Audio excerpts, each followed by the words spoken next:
This is the High Road in North Finchley, at the junction with Lodge Lane, not far from Woodside Park Tube Station. Along Lodge Lane there is a house, number 52, which had a significant role to play in the start of World War I. So noteworthy was this involvement, the local authority placed a plaque, here, in the pavement outside, commemorating what happened. So how was number 52 Lodge Lane involved in the start of the First World War?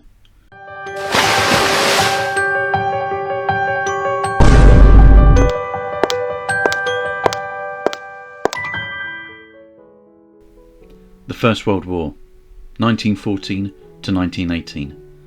At the time it was known as the Great War, and will be known as this until the end of the Second World War, when historians began to refer to it by its new name.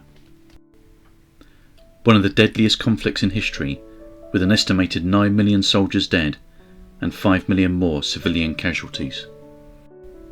It was slaughter on an industrial scale, involving many of the European nations, along with Russia, the USA, Turkey, Australia and New Zealand. For the British Army, much of their fighting was done in Europe, in the trenches of Belgium and France, and for the first time in warfare, advanced chemical weapons such as chlorine and mustard gas were used on a large scale, with consequences so horrific their use was deemed a war crime and banned by international law.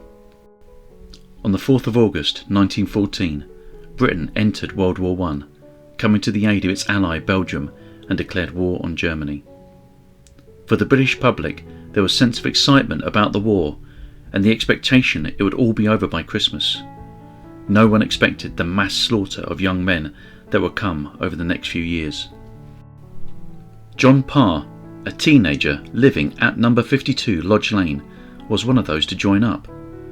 He had actually joined the army 2 years earlier, just before his 15th birthday, and had either lied on his form or, just as likely, his recruitment officer knowingly turned a blind eye and he was recruited. When war was declared in 1914, he had just turned 17 and was joined by many other boys his age, excited to be involved for king and country. For all these young men, they had no idea of the horrors that would await them on the battlefields of Europe. Sadly for John Parr, his participation in the war would be short-lived. This plaque on the pavement outside his house in Lodge Lane pays tribute to his sacrifice.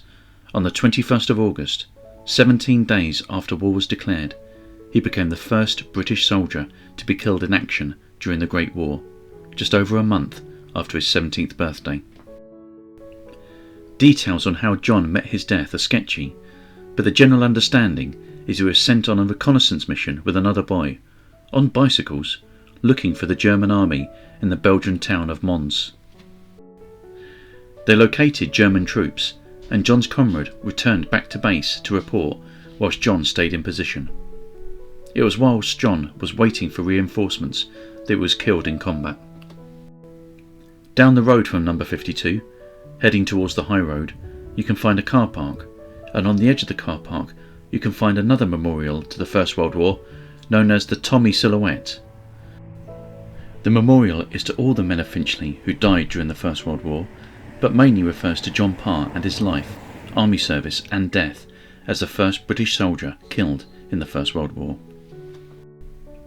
John's grave is actually in a war cemetery in Belgium, and by a curious twist of fate sits just opposite the grave of another significant casualty of the First World War, Private George Ellison from Leeds, who was the last British soldier to be killed in combat during the First World War, shot dead by a German sniper on the morning of 11th November 1918, just over an hour before the armistice came into effect at 11 AM.